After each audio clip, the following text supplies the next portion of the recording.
Chicos, como ya les dije, la parodia voy a hacer y bueno, escuchen cómo va.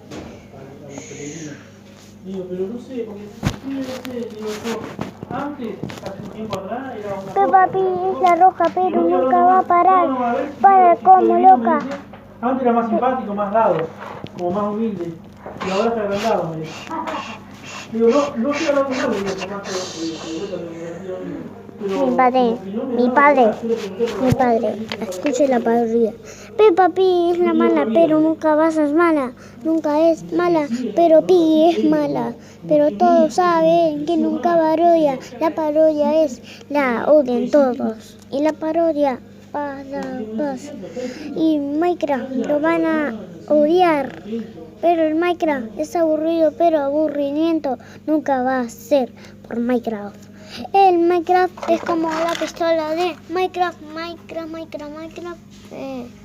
Pero la pistola de Minecraft nunca va a parar los sistemas. Si los sistemas están a parar. Una pistola, pum, pum. Una pistola, pum, pum.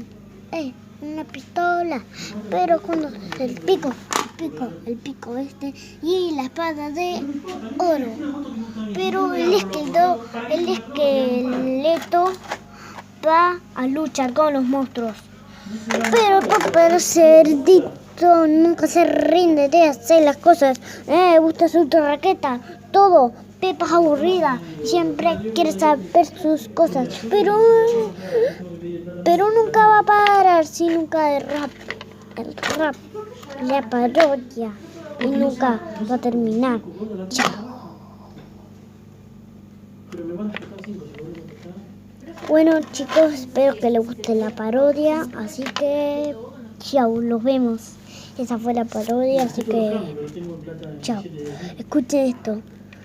Na na na na na na na na. Manzana y cebollín, es otro día más. Manzana y cebollín, eso es un día especial. Manzana y cebollín, es otro